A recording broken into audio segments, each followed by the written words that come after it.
Hey, Bankless Nation, it is panel time today. Panels are some of my favorite discussions we have on Bankless, a great cross section on a specific topic. And today we are talking about bridges, cross chain bridges.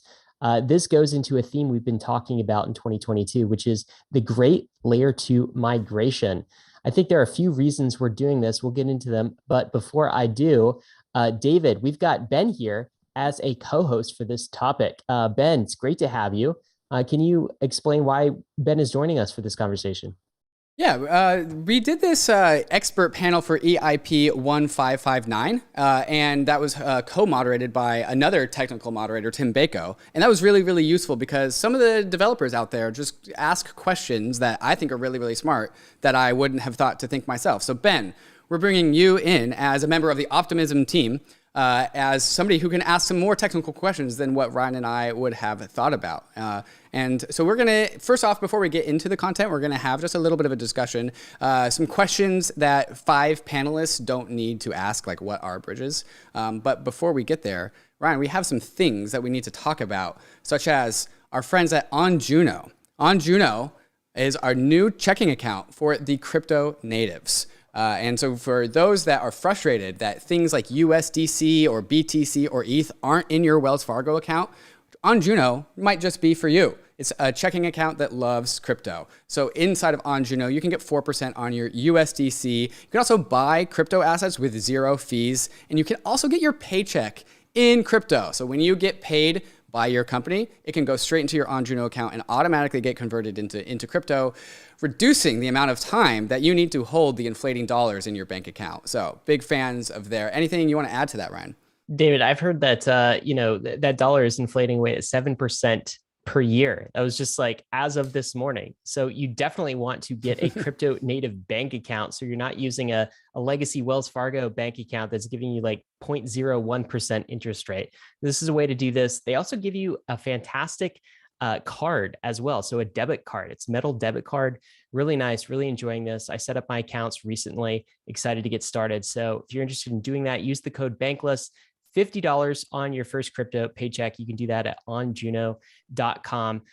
David, I just want to say a few more things about why we are doing this topic on bridges today, because I think it's important. And there's really 3 reasons we're doing this. The first reason is there's really no future world in crypto that doesn't require a massive amount of bridges. Okay. No matter what you believe about the future, whether it's going to be a multi-chain future with all sorts of different layer ones, okay, you need bridges.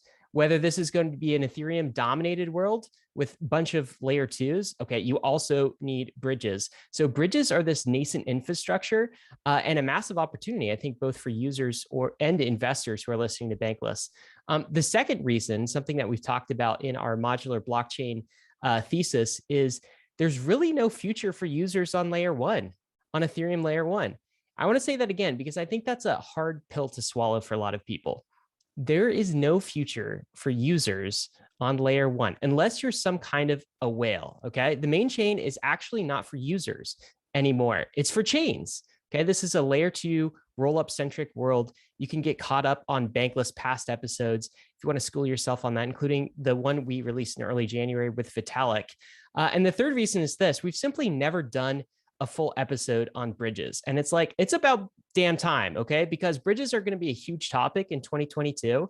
And I feel like the panel structure is the perfect way to get just a variety of different opinions and ideas and projects to the table to educate us on this subject. So we have a bunch of people on the panel. These are some of the biggest bridging projects. They bring, different flavors, different approaches, different trade-offs, different design decisions, but this is a fantastic cross section.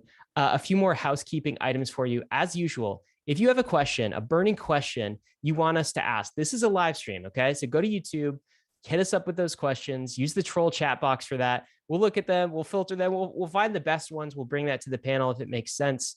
With that, you know what, David, I think we should get to Ben to give us a quick overview on bridges. So what do you want to lead with for like our 101 on bridges, David? Yeah, let's just start with the most basic question. Ben, what is a bridge? Because, most people think bridges as like the thing that you drive your car over a river, but not in the world of crypto or cross chains, cross L2s. Just at the most basic level, what is a bridge and why do we need them? Indeed. And thanks for having me on, by the way, guys. These are my first words, and I feel like I'd be remiss if I didn't start there. So hi, everyone. Okay, what are bridges and why do we need them? Great question. So fundamentally, a bridge and bridging refers to at the deepest level, the passaging of communications between two different chains. So basically taking information from some authenticated source on one chain, sending it across to be authenticated or received on another chain. So that at the most fundamental level is usually what it is. What is being communicated? Now that is most commonly movement of assets, right? So when you're moving your tokens from one chain to another, you've got to bridge them somehow. So that's, technically there's actually, when you're moving those tokens around, a sort of more fundamental thing that you might call bridging. That is like sending a message that says, hey, Alice has just decided to bridge over X amount of funds. This is the ERC20, this is the amount, this is where the destination is. But most importantly, I think for users, this is talking about moving assets between chains. That's the most common form of communication. And what we have a lot of great panelists trying to help facilitate. So diving into that a little bit more, what is technically going on behind the scenes? And I think this question actually might unpack some different kinds of bridges. There are cryptographic bridges and there are multi-sig bridges. Can you just unpack what technically happens when you bridge an asset and how that is different based on what kind of bridge is out there? That's a great question. So I'll ignore the details. We could obviously get into nuance of kind of the details of those messages that I was talking about, right? Because you have, the messages got to express who is depositing, where they're depositing to, or it could be withdrawing, right? Where the assets are being bridged to, what is the asset that's being bridged, and so on and so forth. I think what I would say is that there is what is actually going on when you're bridging is really dependent, honestly, on what bridge you're using and what chains you're bridging between. And also what chains you're bridging between may have an impact on what bridges you can use or what fundamental things that you can do. So in general, I mean, to speak to my expertise on rollups, right? Because that's what we're building with Optimism. Generally speaking, there is a sort of native bridge that is sort of treated as the canonical secure way to move assets back and forth between the chain. And so what's going on behind the scenes when you use that, which is, for example, maybe the default, if you go to like gateway.optimism.io, right? Usually what's happening there is basically on L1, right? On the source chain, if you want to generalize, right? Assets are being locked up. And they're being locked up and they're emitting some sort of message, or in the case of a rollup, an event or some sort of storage that says, hey, Alice has locked up 100 ETH on L1 and Alice wants to use that ETH on L2. Please credit Alice 100 ETH on L2 for this money that she locked up on L1. And the only way to unlock those funds is if you bridge in the opposite direction, which says, hey, somebody who had those funds on L2 decided that they wanted to get it back out on L1. So they're trying to withdraw these assets. Please unlock those assets on L1. So that's usually what you're doing at a sort of native layer. And depending on the construction of the two different chains you're moving between, those might have different properties. So in the case of a rollup, we would consider this very secure because you have these fault proofs, right, that are basically a dispute layer that are going to keep those funds secure in all cases. But in general, what you can do is build on top of these chains and build on top of those native bridges that have different properties that might be more compelling or more economically efficient and make a different set of trade-offs in terms of things like security or user experience or what's going on. So when we talk about bridging, we're talking about locking funds in one place and unlocking them in the other. There's a lot of details that go on there. There's native bridging that can very tightly couple this in a very secure way that forms the basis for rollups. And then there are layers of applications that you can build on top that accomplish the same goals with some different sets of assumptions or trade-offs that you might want to make. So that's sort of what's going on in a bit of a ramble there. No, that makes a ton of sense. And just to reiterate, with rollups and also with multi-sig bridges going from across L1 to across L2, or across from L1 to L1, there is what you call the canonical bridge, as in ultimately all things that are built on top of this canonical bridge use And it's the conversation, what we're going to have today is how different implementations can use that canonical bridge in different ways to make things a little bit easier for users. And so there is the slow bridge, the canonical bridge, and then there's like fast bridges that I think most of the users of these L2 cross-chain ecosystems will ultimately use. And that is who so many of our panelists today are, what they are building. And so, Ben, we have you from Optimism, who's building a rollup which must include a canonical bridge, or else how else would people get there? And then we have many of these panelists that we're about to bring on after this who are using your canonical bridge to make different flavors of bridges that make different trade-offs. And so, Ben, my last question for you before we turn to our panelists, just what are you excited to hear about from these panelists today? What do you want to learn? What are you interested in hearing about? And what should listeners have in their heads as what they should be paying attention to in order to get the most out of this panel? Most definitely. So I hope y'all are ready for some gardening because I want to get into the weeds. So I definitely think we have an incredible lineup of different bridge projects here. And like I said, every bridge project makes different trade-offs, has different designs, and the implications of what the bridge gives you and what you give to use the bridge change. So I think that's going to be an absolutely fascinating thing. And I think for people listening that are trying to use, these bridges, that's incredibly important. It's really important to understand the properties of the system that you're using, because there are bridges that may have weaker security assumptions. They may have stronger security assumptions. There may be ones that are more expensive. There may be ones that are cheaper. So I think that's one thing. And then I think the other part, for me at least, that I'm personally excited about is hearing a little bit about the future and sort of the more, next year or 2 years of bridging and what that's going to look like. Because now that we're starting to see many of these different chains coming online, we're really starting to see these bridge markets actually play out. And I think it's going to be really fascinating to hear what our panelists are cooking up in the background for the next releases and that sort of thing. Well, I think with no further ado, we should go and get right into this panel because they have so many things to talk about. We have a list of questions that we're going to get through. So let's go ahead and get our panelists on the scenes right after we talk about some of these fantastic sponsors that make this show possible. Slingshot is a decentralized trading platform that combines the performance and ease of a centralized exchange with the openness and transparency of DeFi. Slingshot aggregates liquidity from all of DeFi in order to find the best price on thousands of crypto assets. Every token on Slingshot comes with a price chart and trade logs to give you insights into the market's activity in real time. Slingshot is available on Polygon, Arbitrum, and Optimism, saving you from the high gas fees and low transaction speeds of the Ethereum L1. There are no fees to trade on Slingshot, and any positive slippage is given to the users. Trading on Slingshot is a social experience. You can even set your chat avatar to your favorite NFT, or soon a Slingshot 2099 NFT avatar. Once you bridge your assets to Polygon, Arbitrum, or Optimism, go to app.slingshot.finance to trade and use the chat box to share your trades with others and find other tokens to ape into. The Brave browser is the user-first browser for the Web3 internet, with built-in privacy and ad blocking to keep you in charge of your digital footprint. Inside the Brave browser, you'll find the Brave Wallet, the first secure crypto wallet built natively inside of a Web3 crypto browser. Web3 is freedom from big tech and Wall Street, more control and better privacy. But there's a weak point in Web3, your crypto wallet. The Brave Wallet is different. Brave Wallet is built natively inside the Brave browser, no extension required, which gives the Brave Wallet an extra level of security versus other wallets. With the Brave Wallet, you can buy, store, send, and swap your crypto assets, and you can even manage your NFTs and connect to other wallets and DeFi apps, all from the security of the best privacy browser on the market. Whether you're new to crypto or a seasoned pro, it's time to switch to the Brave Wallet. Download Brave at brave.com/bankless and click the wallet icon to get started.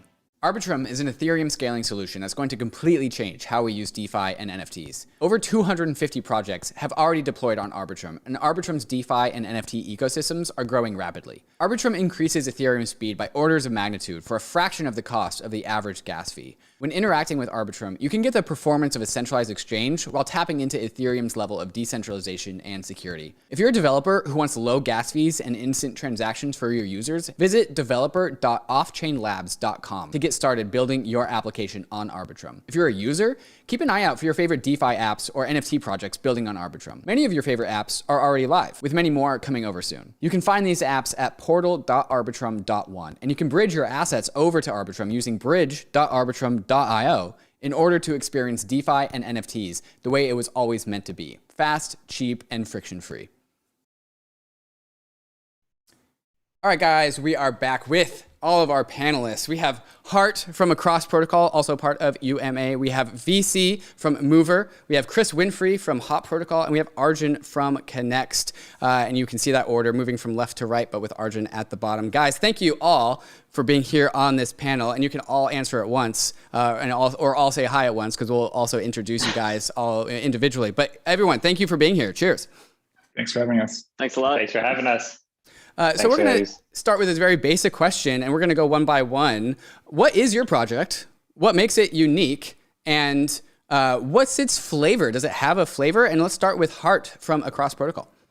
Totally. Well, thanks for having me, guys. And yeah, our project is unique because Across started as just a demonstration of what Uma's been building with our optimistic oracle. And so sidebar here, I actually know Ben from back in 2019, sitting in a conference room, screaming at me about how I need to be more optimistic. And this actually never be too optimistic. Never be literally what he was saying. And this informed the design we had for this oracle. We call an optimistic oracle that has a really simple concept where we can say, hey, anyone can ask a question on anything. Anyone can propose and answer that question. And that question is taken as truth if no one disputes it. And so this is an optimistic approach to getting data. And we realize we can use this optimistic oracle to do cross-chain messaging and cross-chain, to look at what's happening on other chains. And so that's what Uma's been focused on with our optimistic oracle. And about 4 months ago, the idea came to us that like, holy shit, this bridging thing is a big issue. Specifically, the specific question we're looking at is fast withdrawals from optimistic rollups or from rollups to layer 1. And that's actually where we're focused. And we realized that we can come up with a design that uses our optimistic oracle to quickly, securely, and in a capital efficient way, actually move assets back from L2 to L1. And Across itself is this side project that the team behind Uma, it's called Risk Labs, built. We built it very quickly because it's using our oracle, and we built it as a demonstration of this optimistic oracle technology with this specific focus, just focused on L2 to L1. And it turns out it works really well, which like gets me really stoked. It's like, it's capital efficient, user low. We'll get into those details later. But that's our origin story, and that's how we got here. Awesome. Thank you, Hart, for that. That was Hart from Across Protocol, again, a product out of UMA. And now we are going to go to VC out of MOVR. That's MOVR. VC, can you just tell us about MOVR? Does it have a flavor? What is it optimized for? What makes it unique in the world of bridges? Yeah, for sure. So like MOVR is like probably quite different than all the flavors here. Like MOVR, essentially we call it like a meta bridge. Our approach here is like taking the modular approach that we saw with scaling L2s, having like different settlement, different DA layer. So we are trying to take like a modular approach where we have like a standard bridge building framework that can be plugged into any sort of bridging mechanism, be it optimistic, be it HTLC based, be it like a Oracle or something, and that allows us, or like developers, to like build these like hybrid sort of applications where like movement between L2s could be trustless, but if that app also wants to go to somewhere like Solana, they could use like a more trust minimized solution. So we are trying to like go in this like modular phase where people can build their bridge applications without kind of thinking of like what the exact bridging mechanism or like message transmission mechanism would be. So yeah, that's kind of like the unique thing and the direction that we are taking with MOVR. And hope to showcase something really soon. Absolutely. Thank you, VC. Moving into Chris from Hop Protocol. Chris, tell us a little bit about Hop. What's its unique feature? What's its flavor of bridge? What's it like? Sure. And thanks for having us on the show. And so we're building Hop Protocol. We're very optimized for Ethereum's ecosystem and Ethereum scaling solutions. So we actually use Ethereum as a hub to kind of bridge between all of the different layer 2s and scaling solutions. And previously our team was working on a wallet called Ethereum. We actually built Hop just out of pure necessity to get our users onto layer 2, have them stay on layer 2, and just never touch layer 1 at all. And Yeah, so it's very optimized for Ethereum's ecosystem. Awesome. And then last but not least, we have Arjun from Connext. Arjun, Connext has been around for a real long time, and it started actually as payment channels before it turned into bridges. Arjun, can you tell us about Connext and what flavor of bridge it is? What makes it unique? Yeah. So yeah, as you mentioned, Connext has been around for a very long time. We actually built the first ever like non-custodial L2 system on Ethereum. It was pretty cool in partnership with SpankChain in like 2018. Obviously, things have changed quite a bit since then because that was a very simple like micro tipping system using payment channels. Connext is an interoperability network that lets you basically transfer funds and then also do some forms of message passing between chains. So like calling contracts and things like that. We're working towards like more general purpose interoperability that's completely chain agnostic. What we focused on is two things: trust minimization. So we are extremely passionate about making sure that like Connext has the exact same trust trade-offs as using Ethereum itself, or at least as close as possible. And like generally speaking, the security model of Connext is effectively the same as the security model of a rollup itself, and then or potentially better in some cases. And then in addition to that, we also have focused a lot on extensibility. So like the idea there was that we don't quite know yet what the right mechanisms are going to be in the future around like how L2s will be built. And of course, we also have this like world right now where there are Ethereum compatible or even Ethereum friendly chains that are not actually like tied to the base L1. And there may actually be a room for those to exist as like a lower trust environment. Or a more trusted environment, in the future as well. And the goal with Connext is just to make it one simple interface that allows you to connect to all of these different systems, allows you to have like a true kind of internet of Ethereum. So Arjun, maybe you sticking on this for a moment, could you tell us a bit more about how we compare these various bridging solutions, like sort of the trade-offs of them, and also get into if you're thinking about like the perfect bridge, the success criteria for a bridge, what are the KPIs that you really look at? Is it number of users using this thing? Is it amount of capital flowing through it? So first, how do we compare these bridges? And secondly, what are the success criteria and sort of KPIs? Yeah. So there's a mental model that we've been using, and of course, all mental models are simplifications, but I think this is a good simplification. And the mental model is something that we like to call the interoperability trilemma or the bridging trilemma, which is similar in concept to the scalability trilemma, where all interop systems can only really have 2 of 3 properties, and those properties are extensibility, so being able to like go to multiple different L2s and chains very easily, and work the exact same way in all of them. Generalizability, so the ability to do arbitrary data passing, and then trust minimization. And what we've seen is that all bridges kind of like end up having to pick for just because they have to end up picking like 2 out of those 3 properties. Everybody that's on this call has selected trust minimization and extensibility. So that's why you're able to like run the system on L2 and then also on Ethereum, and also do it without introducing a lot of trust. But we've talked earlier on this call about multi-sig bridges, that multi-sig bridges pick generalizability and extensibility, but they're obviously more trusted. So yeah, generally we've seen that there's like 3 overarching flavors of bridges, and then of course a lot of other subcategories within them. Can you repeat the second part of your question? Yeah. So like success criteria for a bridge, what makes a bridge successful? Is it amount of capital? Is it users? What are the KPIs?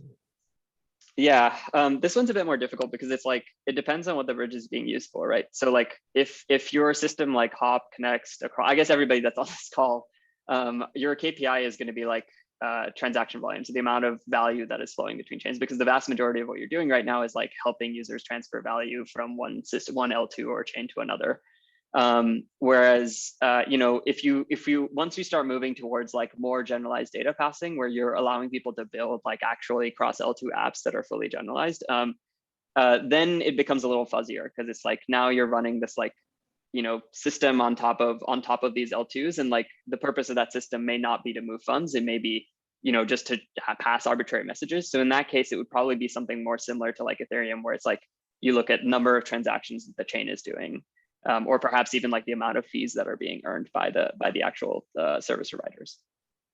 So Chris, wondering if you could kind of build on Arjun's definition here. So we're talking about comparing different bridge projects, and yeah, I'm struck by all the time how much surface area for education there is here, because now we need to do something with kind of the community, and we need to make sure the community understands the difference between like multi-sig trusted bridges and these like more trustless bridges. And it sounds like all of the panelist participants fall in the trustless category. But even within that trustless category, what are the other trade-offs or differentiations you would make between these bridging projects? How can we compare them? Yeah, it's a great question. So there's definitely kind of a few trade-offs within this trustless design space of bridges. And so I guess kind of the main types of bridges would be like, I think us and Across share very similar properties where we kind of have both passive and active liquidity providers. I know we're going to be talking about that stuff a little bit later. And basically, have these have the active liquidity providers fully verify different chains and facilitate the bridging, and then have kind of the passive liquidity providers take on longer tail risk of stuff breaking or challenge windows not being long enough and stuff like that.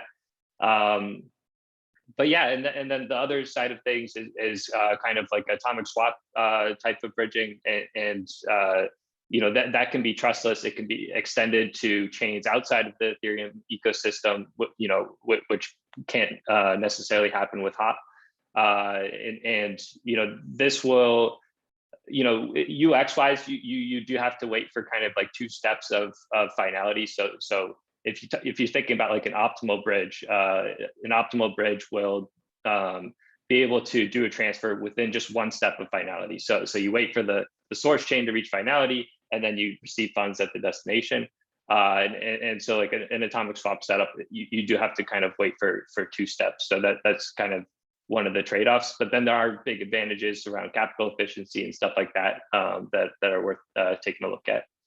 So VC at MOVR, you guys touch a whole bunch of different bridging solutions, and I'm trying for a minute to put us back in the headspace of a typical user who's like, I want to get from here to there, from this chain to that chain, and they're looking at the landscape and they see all of these different bridge solutions. One's a 2-lane bridge, one's a 1-lane bridge, one is kind of just like built out of wood, the other is like a nice suspended bridge. All of these different bridge solutions, how do they evaluate the differences and make a decision on which is the best bridge to take? Is like safety and security the primary concern? Is it how much the toll is, how much it costs? What are the primary concerns from a user's perspective?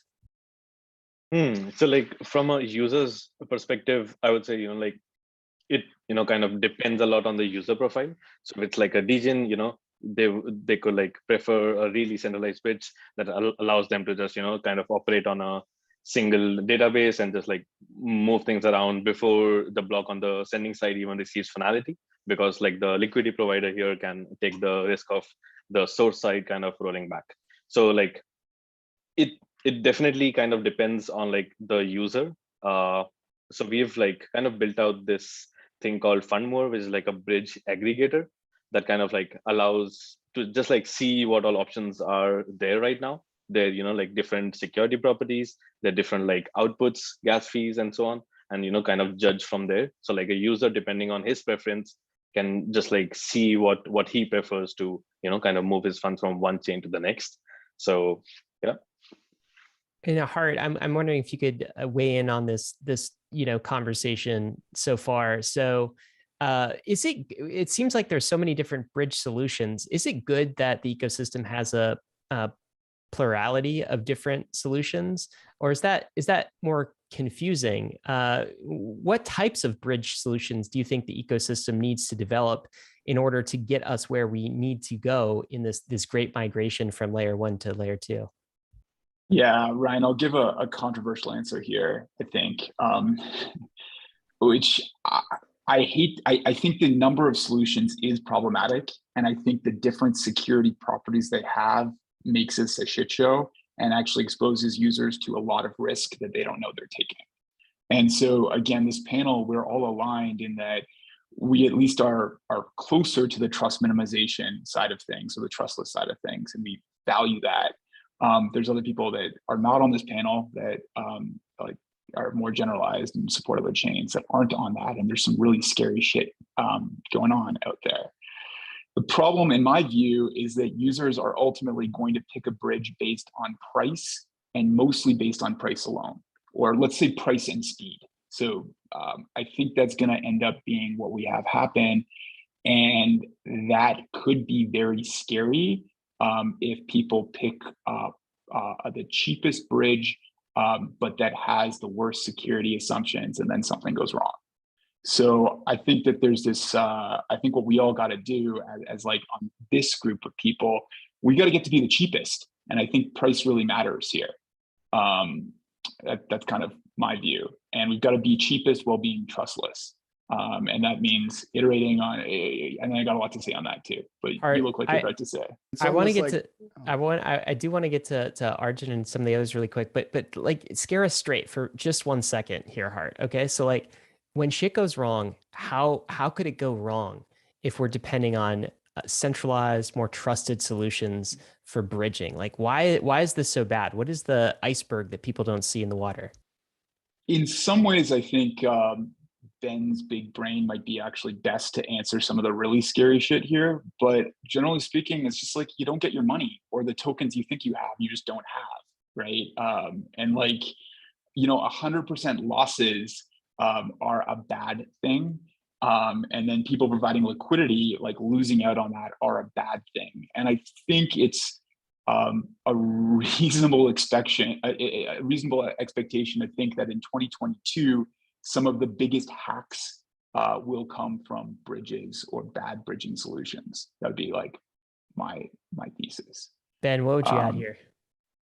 Yeah, I mean, well, definitely to Hart's main point, like, yeah, what do we need as a community? We need like the thought leaders and people with successful podcasts and Twitter followers to tell those users about the dangers and trade-offs that they're making. So I feel like we're doing the right thing. I would say that bridge security is an interesting problem. There are these trusted bridges which effectively assume the same security assumptions as sidechains, right? So if you want to see a multi-sig bridge, right, a sidechain is kind of like a multi-sig chain. And for some use cases, maybe that is the level of security you want. It's definitely less, but it's interesting. And one thing to add to that is that for the perspective of people that are bridging, there is one difference, which is that the funds that are in transit are the things that are currently at risk of being locked. So it's not like once you bridge your money, the bridge collapsing an hour later could affect you, right? Like I think good bridge designs, even that are centralized and do have trust assumptions, they at least give you that. So like one thing I always tell people when they're bridging, if they want to use a sketchier, more custodial bridge, is literally you should be going to the Twitter immediately before you bridge and look if they went down, because realistically, if they're going to go down at some point in the next week, you might be fine using it right now, right? So you need to understand that risk and you need to be informed. I think the question that I would actually follow up and ask this panel, because I really liked Hart's comment that it's our responsibility to make the safe bridges and the trustless bridges as cheap as possible. I actually am curious though, I think this is at least a bit of an open question on my mind. Do we think that's possible? I think there is some intuitive argument that tells me trusted bridges, by making trust assumptions, can exercise some capital efficiency that gives them an advantage. So I'm really curious if we think that we can get those bridges as cheap as possible, or do we think it's an impossibility result that there's a trust cost trade-off? Because I am worried that that's the case. Who wants to take that one first? Hart, you just unmuted, so go for it. No, Chris, go ahead. Okay, Chris, go for it. Sure. So Ben, I think you're right. I think that there are trade-offs that you can do in a more trusted way that we could just never compete with in terms of capital efficiency. That being said, I do think that there are trustless models, including where we're approaching, where once you scale up, the fees just get so cheap. And so like right now we're, bridging across Hop, you're probably looking at 10 to 20 basis points, more like 9 basis points if you're bridging with ETH. But as that scales up more and more, the batches get bigger. The fees really go through the floor, and it might be that users are willing to kind of stay within this more trustless environment because 1 or 2 basis points they just don't really care about. Hey, I just have a question on this just to help me understand, because this new world hasn't yet come yet, right? It's still being developed. But do you guys think that, like, how everyone complains about gas fees today, as they should? I understand it's very expensive to transact on layer 1. Do you think tomorrow they'll be complaining about bridge fees? Like the toll to cross from one chain to another is like too high, and that'll be a pain point for users? Is that the future we're looking at? What do you think, Chris? I personally think we'll only see high bridge fees when there's a huge net flow in just one direction, from like one chain to Ethereum or one chain to another chain. But when things are pretty balanced, I think as we scale up, fees are just going to go through the floor. Ben, you've got to. So go ahead.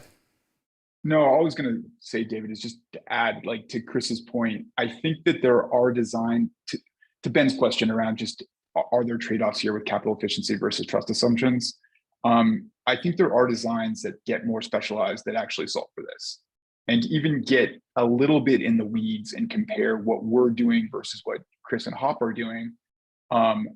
We right now, we don't support L2 to L2 transfers, but we are highly capital efficient on L2 to L1 transfers.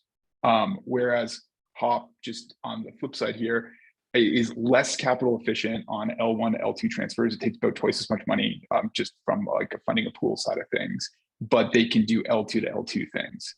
And so there's sort of like a trade-off here in our own designs that highlights to me, if you get pretty specialized, you can actually get really capital efficient. And like right now, for context, a cross can bridge $1 million, $1 million USDC. Our average fee on that over the last few days is about 4 basis points. So it's like 4 cents per $100 to do that. And that's not, Ryan, back to your original point, that's not a cost that goes up with usage. That's like an interest rate fee. That's like a cost that only, so unlike L1s where the costs get more expensive as more usage happens, this isn't exactly the same thing. It's like, it's about a capital availability. Yeah, to like add on what Hart just said, I think we are like kind of missing out on a on a mechanism for bridges that are like mint and burn based. So like kind of like imagine a world where there are, let's say, only ZK rollups that settle every 5 minutes or so. Then we can actually have like L2 to L1 and L2 to L2 like fast movement of assets within 5 minutes, or like adding like L1 latency like 20 minutes or so without the need of external capital. So I doubt there's like a trade-off between trust assumptions and cost. I think there's a trade-off between trust assumptions and latency. I think like that's much more likely. And yeah, I heard this first from James Bestwich. Yes.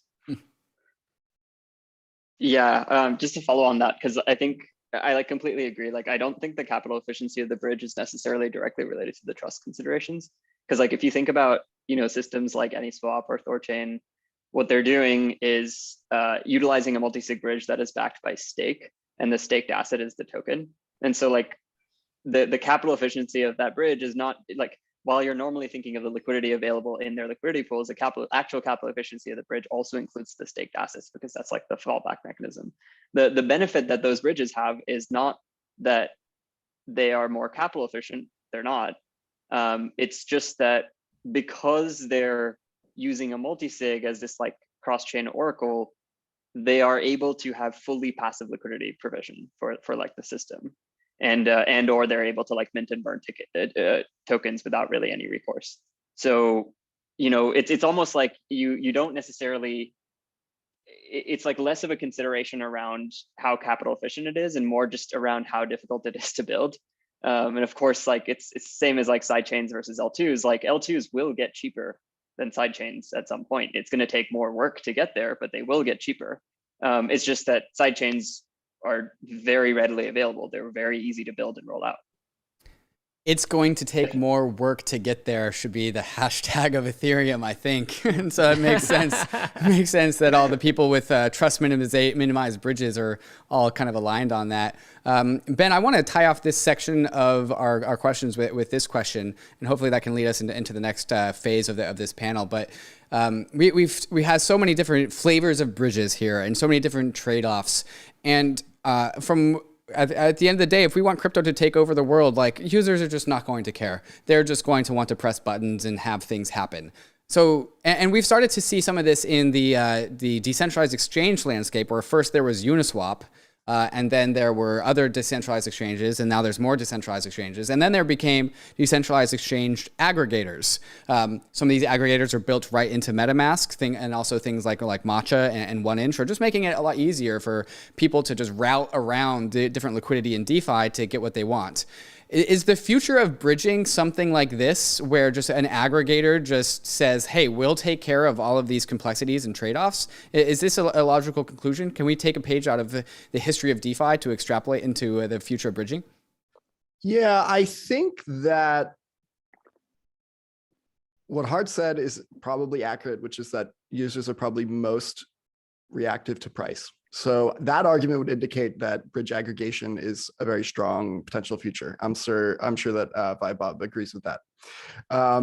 What I would say to build on that is that ultimately it's not quite the same from a technical perspective as these exchange aggregators, because in the example of a 1inch or a Matcha, the trust assumptions of the dexes that are being aggregated are completely homogeneous, right? So at the end of the day, no matter what new bridge, no matter what new dex that 1inch chooses to integrate next, the fundamental contracts that are a part of the 1inch system will enforce that the exchange rate is only, held if it was agreed upon by the user and the money came from somewhere.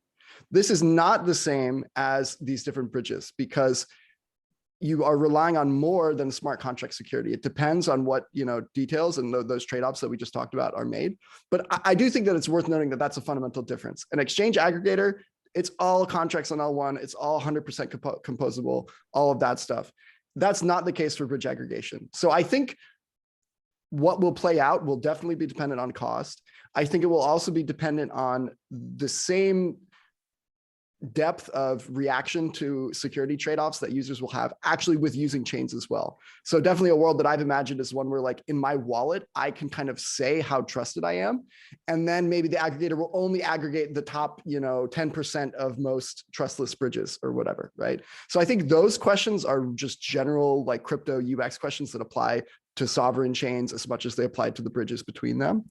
And I hope that as we get more sophisticated software, it'll all disappear in the background, but we'll be able to keep being trustless. Yeah, Ben, I just add to you that I think there are a lot of parallels to what has happened with DEXs here too.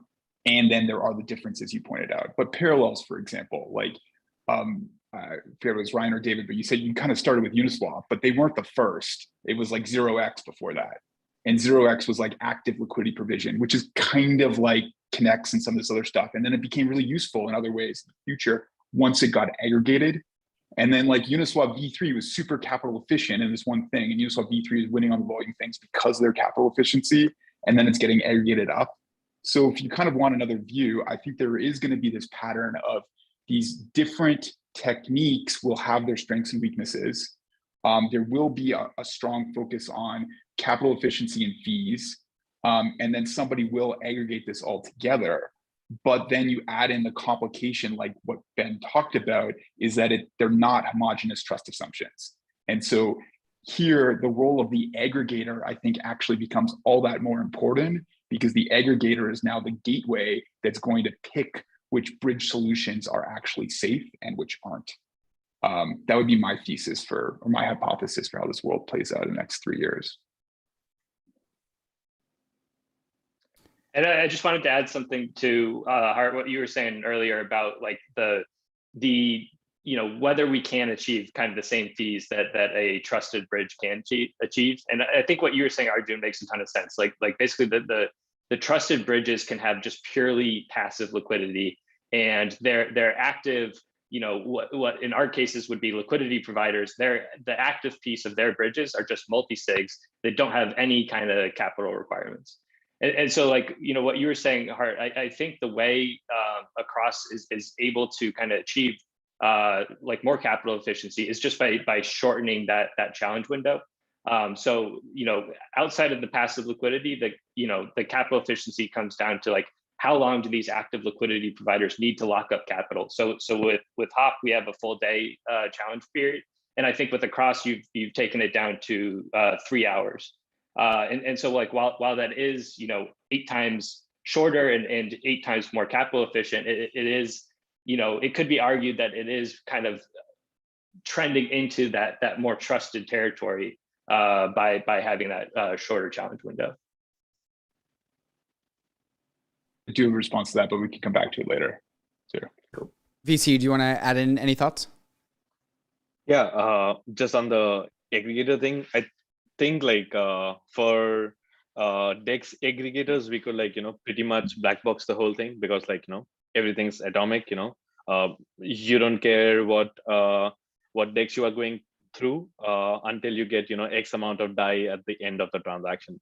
But kind of bridge aggregators are more like, this like Skyscanner vibe, where you need to like, kind of select, do I want to go via Lufthansa, or do I want to go via this like, some new that I've like never heard of flight, which is cheaper, but I, kind of trust Lufthansa more. So it's like going to be there where like users have to like, make like a manual selection on like what security properties they are opting into.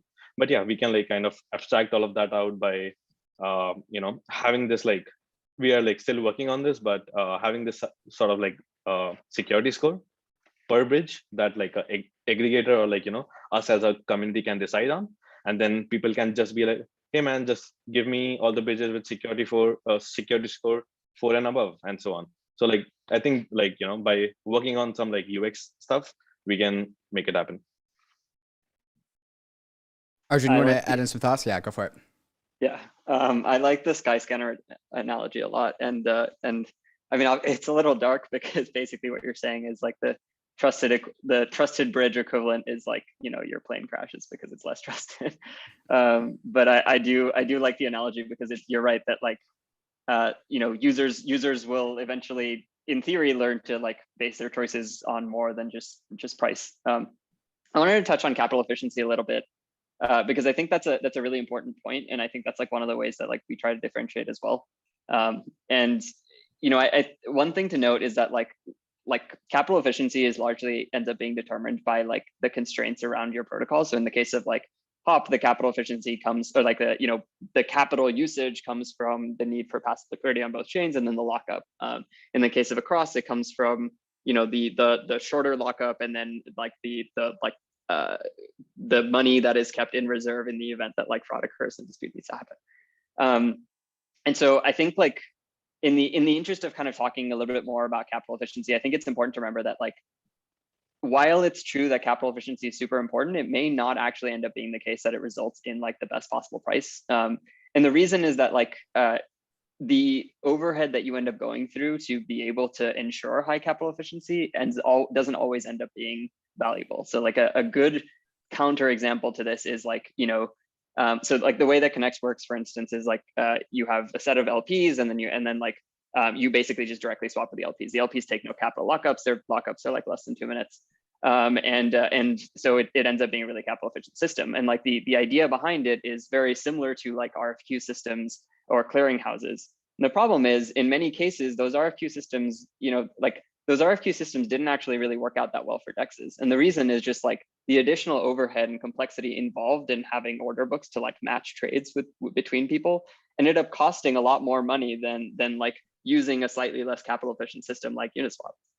Right, like Uniswap didn't have great capital efficiency. 80+% of the liquidity was just never used. It was just sitting there. And but at the same time, like because you had this really easy system, which is really predictable, and nobody had to deal with like on-chain order books, and nobody had to deal with all of this other complexity, users ended up saving a lot of like cognitive costs, and then also ended up saving a lot of costs in terms of having to wait for things, having to like post their data upfront on chain. And I think like those things are also pretty important to consider as part of this like larger conversation around costs. Guys, this has been such an amazing conversation. I'm going to have to listen to this again once we are done here. We're going to come back with a question out of Ben about Vitalik's cross-chain commentary, a blog post that he wrote in the past that has predictive components, perhaps, about the future of a multi-L2 world versus a multi-L1 world. I think that's a topic a lot of us want to unpack. So we're going to come back with that right after we get to some of these fantastic sponsors that make the show possible. When you shop for plane tickets, you probably use Kayak, Expedia, or Google to compare ticket prices. So why would you limit yourself to just one exchange when you trade crypto? When you make your trades, you want to make sure you're getting the best possible price on your trade, and that's why you should be using Matcha. Matcha has smart order routing that splits your trade across all the various liquidity sources in Ethereum, and is also operational on Polygon, Avalanche, Binance Smart Chain, and other chains. Trading on Matcha is super easy because it pools the liquidity for me in a single, easy-to-use platform and allows me to make limit on-chain orders, so you can set and forget your DeFi trades, and they will go through automatically while you're away. So when you're making a trade, head over to matcha.xyz/bankless and connect your wallet to start getting the best prices and most liquidity when you trade your crypto assets. The Gemini exchange has been my exchange of choice ever since I got into crypto. I use Gemini to both buy the dips and also manage my regular automatic monthly purchases of my preferred crypto asset. On Gemini, you'll find over 50 different cryptos, including many of the top DeFi and metaverse tokens like YFI and Axie Infinity. Using Gemini Earn, you can earn yield on your various cryptos, including 8% on the GUSD stablecoin. Gemini is available in all 50 states and more than 50 countries worldwide. So if you're looking to upgrade your crypto exchange, sign up at Gemini with gemini.com/gobankless and get $15 of Bitcoin after you trade $100 or more within the first 30 days. That's gemini.com/gobankless. Bankless is proud to be sponsored by Uniswap. Uniswap is a new paradigm in asset exchange infrastructure. Instead of a cumbersome order book system where trades are matched with other humans, Uniswap is an autonomous piece of software on Ethereum that lets you trade any token at the current market price. No human counterparties or centralized intermediaries, just autonomous code on Ethereum. Input the token you want to sell and receive the token you want to buy. The Uniswap Grants program is accepting applications for grants. Do you have something of value that you think you want to contribute to the Uniswap ecosystem? No matter how big or small your idea is, you can apply for a unique grant at uniswapgrant.org and help steer Uniswap in the direction that you think it should go. Thank you, Uniswap, for sponsoring Bankless. All right, welcome back, y'all. Okay, so I wanted to kick off this next question prompted by a post from Vitalik. I think it was in an AMA, but he also tweeted it. By the way, Vitalik's back on Twitter this year. Very exciting. That was talking a lot about some of the trust-related conversations that we've been talking about here. So I'll try to very briefly. It's a longer post. I'll recommend you check it out as listeners if you haven't. It's posted on January 7th. But I think that maybe a bit of background which I would share is that originally when we were thinking about bridging or these cross-chain sort of scenarios, the actual first thing that came up was something called an atomic swap. And this is actually not a direct messaging. There's actually never really a in protocol way that one chain talks to another, but it was a way that two users with assets on two different chains, oh my God, adorable Doge, Arjun, two different users on two different chains could agree to a price and trustlessly swap. What was in the beginning, like Bitcoin for Litecoin. I think that's Dan Robinson's classic joke is like, what is Litecoin's use case? It's for being the example of the other coin in a cross-chain swap. So anyway, in any case, that's sort of a different form of swap in some sense than what we're starting to see in more advanced ecosystems. And it actually is very similar to this analogy we were making right before the break, where 0x and Ether Delta were dexes that had order books, and then we moved to Uniswap, which had this more passive form of liquidity. So there's actually a similar thing that's emerged in cross-chain discussions, which is basically which basically comes down to wrapping one asset on another chain. So before we had these protocols where you could exchange ETH for Bitcoin. And there were different protocols to do that. And you could do that fairly trustlessly between two people. Later on, we realized that there were these UX advantages of having something like wrapped Bitcoin, where you would, or keep, right, where you would actually take Bitcoin and sort of express it as an ERC20 token on Ethereum. And Vitalik's kind of argument here is that that's less secure, because imagine that you take one asset on one chain, and then you wrap it and express it on another chain. Then you wrap it and express it on another one, and you wrap it and express it on another one, right? You have all these hops, no relation to hop protocol. You have all these hops of connected wrapping and wrapping and wrapping. And there's a risk that if any step in that wrapping process fails, you wouldn't be able to unwrap. So if any of the chains along the way were able to unwrap, were to go down, then you risk, the entire sort of chain of wraps. So this is the sort of term he used, was arguing that the future will be multi-chain, but it won't be cross-chain because this wrapping exposes security. So I'm just really curious. Honestly, I saw a lot of great discussion about this online. I think there were strong points for and against, but you guys are the cross-chain experts. So I'm curious for your takes, if you guys have any spicy opinions, thoughts, agree, disagree. I don't know. It's a bit of an open question, but hopefully someone has something interesting to say. Yeah, I think it's super interesting. Like a lot of people were thinking about IBC as kind of like holy grail. You could do L1 to L1 bridging and not have a lot of trust assumptions.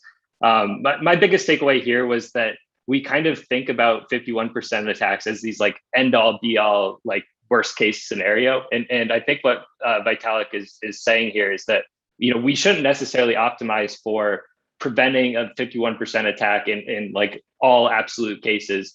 And that, that there are good ways to recover from 51% attacks, and that you're only kind of like the only things that are at risk are kind of the in-flight transactions during the 51% attack.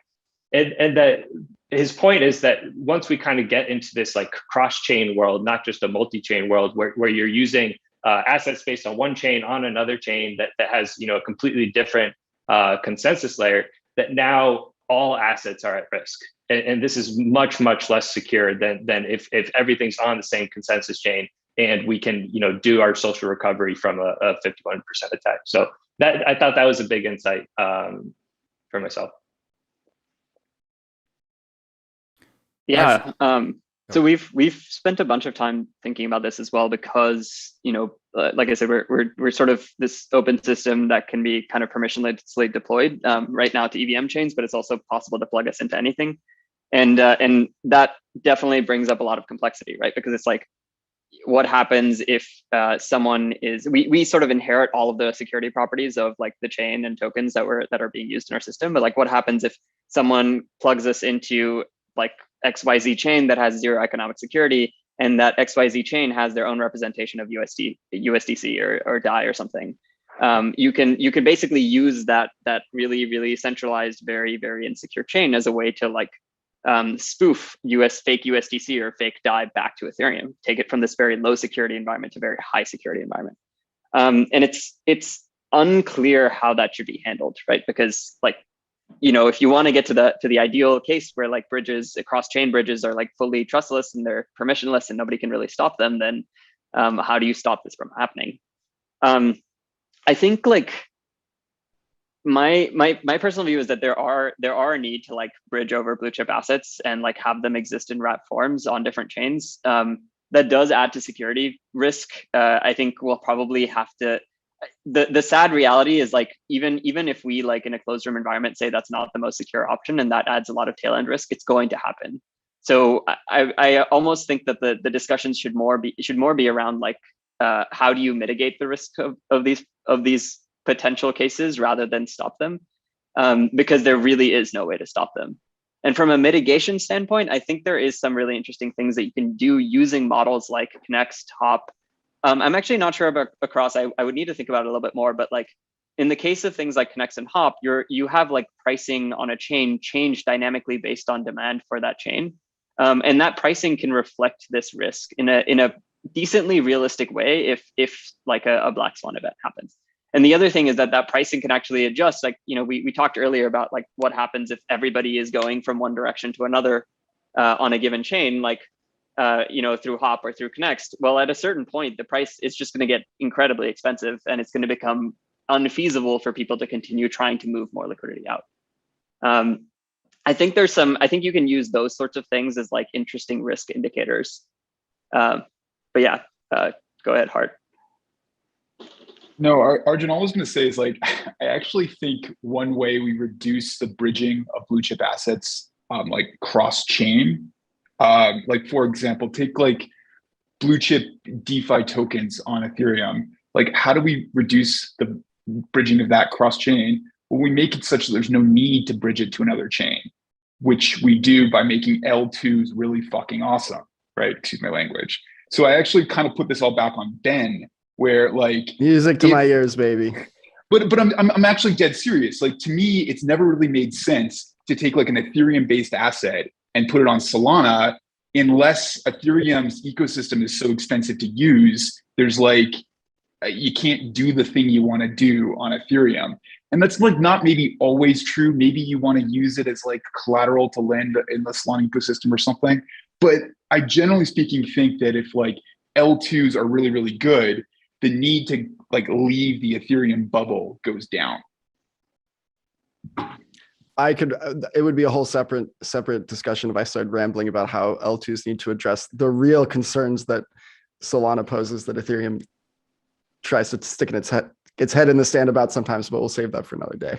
Well, I actually have a follow-up on this because one of the implications I think of this post is, so Vitalik used this term zones of sovereignty to sort of define kind of the difference, like for people who aren't tracking. So on Ethereum, if you have an ERC20 on Ethereum and you put that on a layer 2 chain, you inherit basically the asset inherits the economic security of layer 1.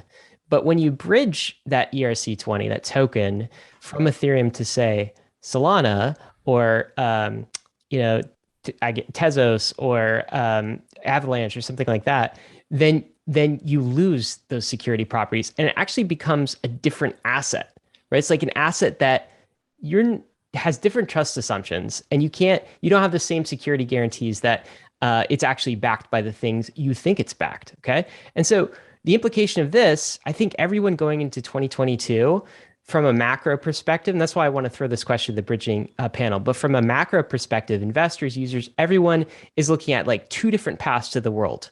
One is this multi-chain path. And by multi-chain, I'm not talking about the way Vitalik's using it, but multi-chain meaning like there's Ethereum and then there's all sorts of other L1s. And it's this universe, kind of like the Cosmos vision, the IBC type vision of things. That's sort of the multi-chain path. And then there's another path where you have Ethereum as a settlement layer, and it is kind of the dominant settlement chain. And then you have a bunch of layer 2s, and it's kind of an Ethereum ecosystem, and that's sort of the dominant player. I think investors, users, everyone is trying to figure out what's going to happen. Is it going to be A, like multi-chain universe, or B, is it going to be layer 2 Ethereum ecosystem dominated universe?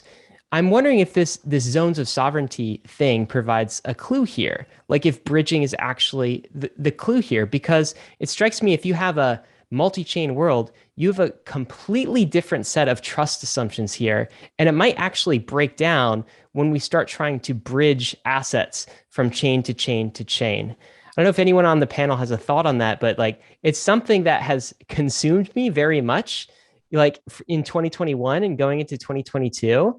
How do you think bridges play into that? Just throw up Arjun, maybe you have a point on this. Yeah. So there's sort of like an objectively ideal solution, and then there's like what's probably going to happen because the world is messy and people hate standards. The objectively ideal solution is always going to be to have one settlement layer, right? Because like the whole point of this ecosystem, the whole point of the work that we're doing here is to move towards a world where you have the maximum amount of crypto economic security associated with this like base layer. And so it makes sense to concentrate all of that into one chain, because that provides the best kind of long-term economic guarantees against what could potentially and probably will potentially one day be like sovereign level, state level actors attacking a chain. In that vision, yes, data availability shards, L2s, that is the best world, because what you're saying there is like everybody is leveraging Ethereum's crypto economic security. No one else needs to think about bootstrapping a validator set anymore, because bootstrapping a validator set is hard and it's expensive and it fragments liquidity. And instead, you just focus on like execution and other pieces built on top.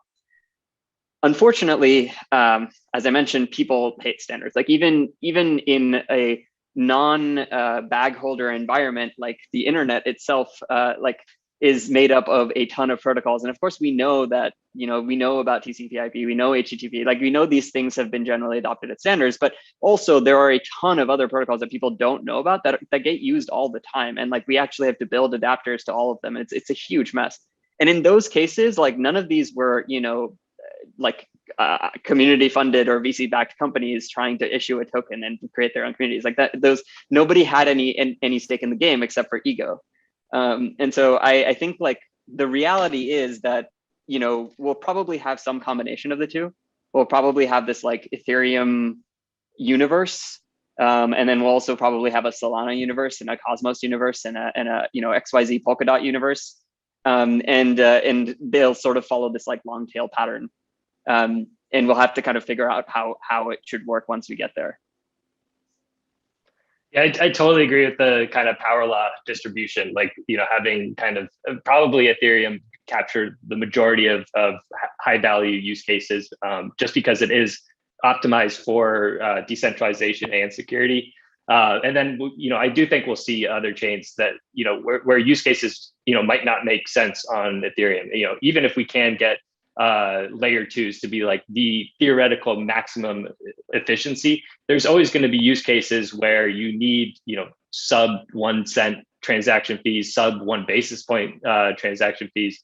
I think it's, while it's important that we like capture as much as we possibly can and drive those fees as low as we possibly can on Ethereum's layer 2, I think it's also important to kind of recognize that there's use cases that should be very interoperable and close with Ethereum, where users can like go on another chain and play a game where they make 100 transactions and don't have to pay $1,000 to play that game, and then can always retreat back to safety to Ethereum. And so like chains like Polygon and stuff like that, I think have kind of provided that more of like a playground where users can keep their secure funds on, say, Optimism, where they know that they have this like absolute strong, like I can keep my life savings here, maybe one day, maybe today. And then they can also take, say like $100 or the amount of money you keep in your wallet, your actual wallet, and go play games and then come back to safety. All right, guys, I think we're going to start to wrap up some of the questions here. Ben, do you have any last questions that you want to hear from our panelists before we come to our closing questions? Oh, man. I mean, I do, because I could talk with hours and do talk with hours for hours with all these folks. I think none without opening up a big new thread of discussion that maybe we don't have time for. I think the name of this game, though, was Trade-Offs, and that would be what all my questions are about. And if there's one takeaway for the audience, is trade-offs. Always, and not just about L2s, but about all things crypto, but then also about all things life, just trade-offs all the way down. There's one last question that Hart brought up during the break, and it's about how are bridges going to be used? And I think that, Hart, you might even be able to ask this question yourself better to yourself. So can you go ahead and ask that question and then also answer it? Sure, the answer my own question thing. Yeah. Yeah, no, David, my point here is I think it's useful to have a thesis for how we think this bridge usage is going to get played out. And I'd actually really want to hear other people's opinions and perspective. And I want to be opinionated here. So in my opinion, our goal as kind of Ethereum maximalists-ish, right, is we want people to stop using L1. I think Ryan made this point earlier. Like, users, stop using L1, get to L2. And our goal from a consumer perspective is to have people bridge in one direction and not go back to layer 1. That's like something that is good for the Ethereum ecosystem.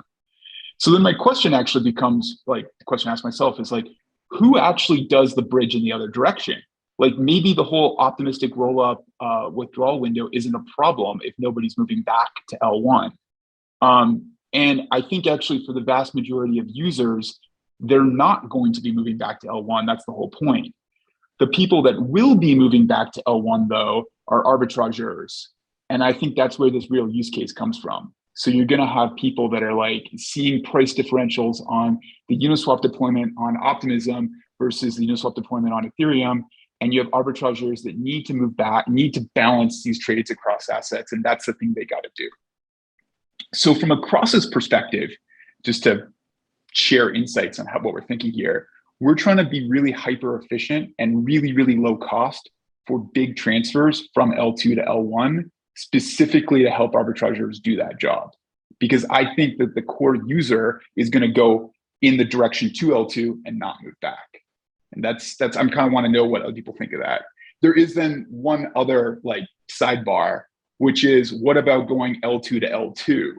And that's something that like we don't do right now. And that I think is a strong use case where then you could have consumers that are on Optimism but want to use Arbitrum or whatever else. And so there's a bridge case there.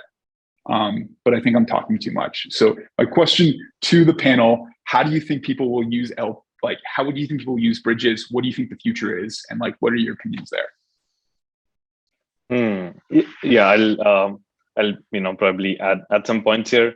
So like most likely arbitrageurs are like not going to be like heavy bridge users to like capture like this like arbitrage opportunities, because like at the minimal we have to like wait for finality on the source side, so like at the minimal it's like going to be 2 seconds, 5 seconds, and arbitrage opportunities are lost in like like a minute of milliseconds, right? So it's like most likely going to be arbitrageurs like having 2 different liquidity pools and kind of using and like their own like centralized system and kind of using their own liquidity pools between these 2 chains and rebalancing via layer 1. Yeah, and apart from like maybe like the users won't directly go to layer 1s, but I think like conditional transfer protocols or repayment protocols like hops or like other like bridges could just like batch all of these user transactions and just like do a single on-chain transaction for them. So it most likely will be rebalancing across the different arbitrage pools across different chains and like other bridging protocols and so on. But yeah, most likely hopefully things remain on the L2.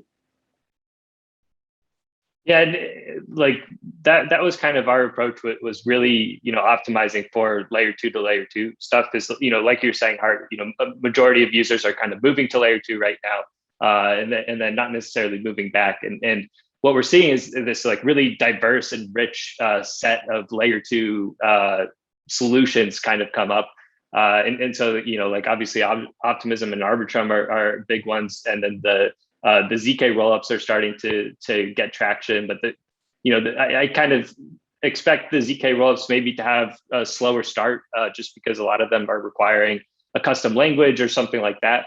But there still might be use cases where a user wants to jump over to that chain. They want to use those applications, and they need to be able to kind of move across this rich layer 2 ecosystem very fluidly. So I kind of see that as how users are using these bridges to go from one app to the next, depending on what underlying L2 solutions it's built on. The ability to fluidly move from one layer 2 to another layer 2 feels like table stakes, feels like a necessity. This is core infrastructure. If we're going to get to where we started this panel with the episode with, is the great migration to L2 from L1 to L2. It's something that is in process now, happening in 2022. But I'm wondering, as we close with this last question, from the perspective of the bridging projects themselves, how long do you think this great migration is going to take? Like, how long until we are fully off layer 1 into this glorious layer 2 world? The bridges are in place. People, new users onboard onto layer 2. They use bridges to, hop from place to place and do their work that way. And they never even need to touch layer 1. That is the end destination. But how long is it going to take to get there? Chris, what do you think? Yeah, I kind of think it's going to be slow and then all at once. One thing we're really looking out for are token incentives, and so like Lido Cohen from our team has been working on a proposal with Uniswap to incentivize more liquidity on layer 2s, and then there's this really kind of I don't know if it's called if you would call it a network effect, but it's kind of as more people move to layer 2s, the more the layer 2s take up the block space on layer 1, driving the cost up. forcing more people to then move on to layer twos. And then it kind of has this flywheel effect where now all of a sudden you can't really afford to transact on layer one because the layer twos are taking up all of the block space. So you have to move. Arjun, what do you think? Timeline, how long is this great migration going to take? First of all, I just want to say, like, it is fully 100% possible to use Ethereum right now without ever touching L1. Like, that is already available to everybody. We have users in our ecosystem. For some reason, and I don't know exactly how this happened, but a lot of the users that enter into our ecosystem are like fresh users to crypto who have never really even used MetaMask before. And we end up having to debug a lot of that, which is sometimes kind of challenging. But what we're seeing, though, is that like a lot of these people are kind of jumping headfirst into, the Ethereum L2 ecosystem and some of the Ethereum friendly sidechains, and they are never touching Ethereum because they're completely priced out. And they're only interacting with L2 applications. And that's created this like massive L2 applications that never really exist on Ethereum, would never really have deployed on Ethereum, but they're just L2 native. I think like, as Chris mentioned, it's like a flywheel effect. Like, it's going to happen. And like, it's like sort of every hockey stick where, you sort of see this kind of like growing like this, and then all of a sudden it shoots up because like the exponential effects just kind of kick in more and more. And we are rapidly approaching that. I would say for me, the biggest barrier is really just going to be like token incentives, really big one. And then, it'll be the the things that drive down the costs of rollup via like bigger batching. So, Arbitrum Nitro, I think Optimism, you guys might have just done this, but basically things that push down those gas costs even further. VC, what would you add to this timeline? What do you think? Timelines are definitely hard.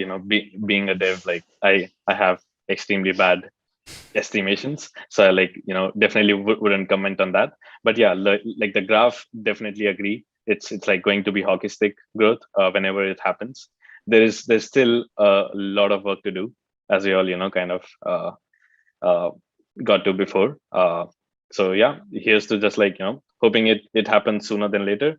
And I think everyone here is like 100% confident that it's going to happen, and we are all here just like trying to empower that thing whenever it happens. Art, anything to add here? Yeah, my very cheeky answer is tell me when Optimism and Arbitrum release their token, and I'll tell you when that hockey stick happens. Well, this is maybe we should end with Ben then. Final thoughts on this discussion, Ben, and maybe your perspective on timeline too. I mean, we set up the hashtag, token. guys. We set up the hashtag, guys. It's L222, baby. You know it's coming. No, I feel like similarly to VC, I've gotten enough trouble for trying to predict timelines over the years. I think that definitely the most important point, and I'm really interested to hear you, Arjun, having this from a bridge perspective as well, because I almost think of bridging as being like an advanced thing. So it's really exciting to hear that you are getting like new crypto users using it. For what's worth, fiat on and off ramps are live on Optimism today, and I think other L2s as well. So like it already is the case totally that you can move straight into L2. So I am hoping, and I would think I would make that prediction that is going to drive usage. And depending on what happens with the fee markets as well on L1, I think that will just naturally continue to drive that usage. So I think big things are coming this year. VC is right. We should never put timelines on things, but all the pieces seem to be in place. The bridging is super nice. You can buy the ETH on L2 directly. All the pieces are really coming together. The jigsaw is almost complete. L222, we are building that jigsaw. Panelists, thank you so much for the work that you're doing in the bridging infrastructure. We've learned a ton. Thanks for joining us today. Thanks for having us, guys. Thanks, guys. Thanks, guys. Thanks a lot, guys. Bankless Nation, the great migration has begun. It's going to start slowly at first, but it is headed towards hockey stick growth. That is the prediction of the panelists. I heard at least 3 of them mention tokens as well. And I would just echo, these are my words, not the panelists. You should start using these systems. You should start using everything in crypto because you never know how users are going to be rewarded in the future. Risks and disclaimers, guys. Let's close on this. Of course, crypto is risky. Bridging is risky too. Ethereum is risky. Everything we do in this space comes with some degree or another of risk. You could lose what you put in, but we are headed west. This is the frontier. It's not for everyone, but we're glad you're with us on the Bankless journey. Thanks a lot. Hey, we hope you enjoyed the video. If you did, head over to Bankless HQ right now to develop your crypto investing skills and learn how to free yourself from banks and gain your financial independence. We recommend joining our daily newsletter, podcast, and community as a Bankless Premium subscriber to get the most out of your Bankless experience. You'll get access to our market analysis, our alpha leaks, and exclusive content, and even the Bankless token for airdrops, raffles, and unlocks. If you're interested in crypto, the Bankless community is where you want to be. Click the link in the description to become a Bankless Premium subscriber today. Also, don't forget to subscribe to the channel for in-depth interviews with industry leaders, Ask Me Anythings, and weekly roll-ups where we summarize the week in crypto and other fantastic content. Thanks everyone for watching.